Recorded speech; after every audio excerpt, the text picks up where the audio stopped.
waxaa hubaal ah inay dhagahaaga ugu soo dhacday magaalada cajiibka badan ee Burco, hoygii hidaha iyo dhaqanka hodanka ku ahaa. Waa magaalo ka bilaabantay meel u dhow ceel yar oo la yidhaa Ceel Gooni oo ku yaalla waadiga Togdheer. Ceelkaasi oo dadka reer miyiga ah ay ka cabbi jireen. Maanta waxaan rabaa inaan tooshka ku ifiyo taariikhda ay leedahay Burco, xarunta gobolka Togdheer ee Somaliland.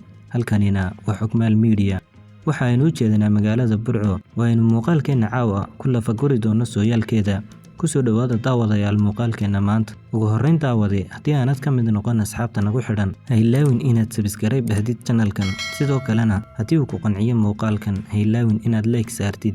mahadsanid. Juqraafi ahaan Burco waxay ku taal bartamaha Somaliland, waxayna qiyaastii 290 kiiloomitir bari ka xigtaa magaalada Hargeysa ee caasimadda. Cimilada magaalada Burco ayaa caadiyan ah oomane, iyada oo xaalado kulayl iyo qalalan ay ka jiraan inta badan sanadka. Heerkulku wuxuu gaari karaa in ka badan 40 digrii oo u dhiganta 104 Fahrenheit inta lagu jiro bilaha xagaaga, halka jiilaalku uu khafiif yahay oo heerkulku celcelis ahaan yahay 20 ilaa 25 digrii oo u dhiganta 68 ilaa 77 Fahrenheit. Markii ay burburtay dowladdii dhexe ee Soomaaliya, Burco waxay ahayd halkii uu ka dhacay shirkii gobollada Isimada Waqooyi ay kaga dhawaaqeen inay ka go'een Soomaaliya, waxaana halkaasi dhidibada loo taagay Somaliland 18 bishii shanaad sanadkii 1991. Wax yar kadib sanadkii 1994 waxaa Burco ka dhacay dagaal u dhexeeyay jabhadihii SNM oo u kala baxay qabiilo. Dagaalkaasi oo gaadhsiiyay hagardaamo shacabkii reer Burco oo markaasi ku soo guryo noqday Burco kadib dagaaladii dhacay 1988.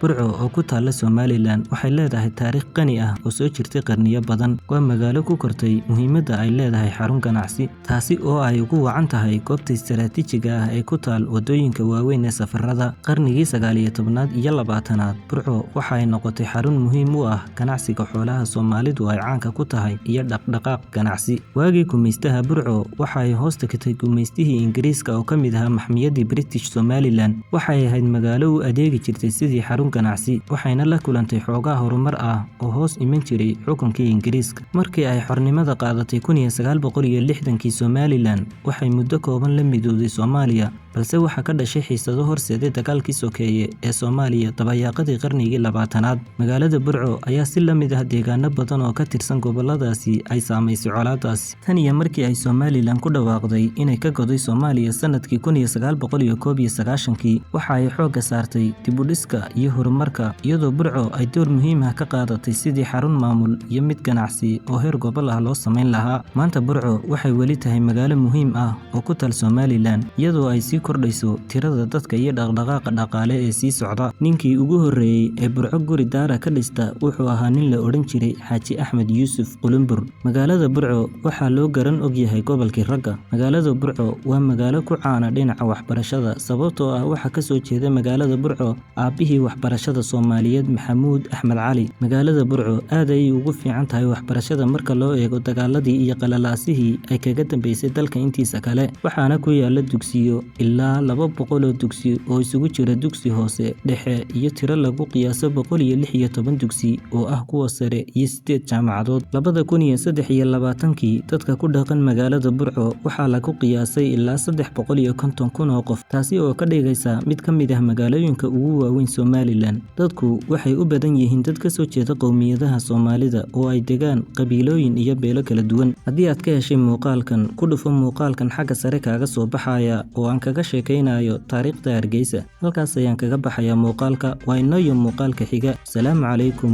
waraxmatullaahi wabarakaatu.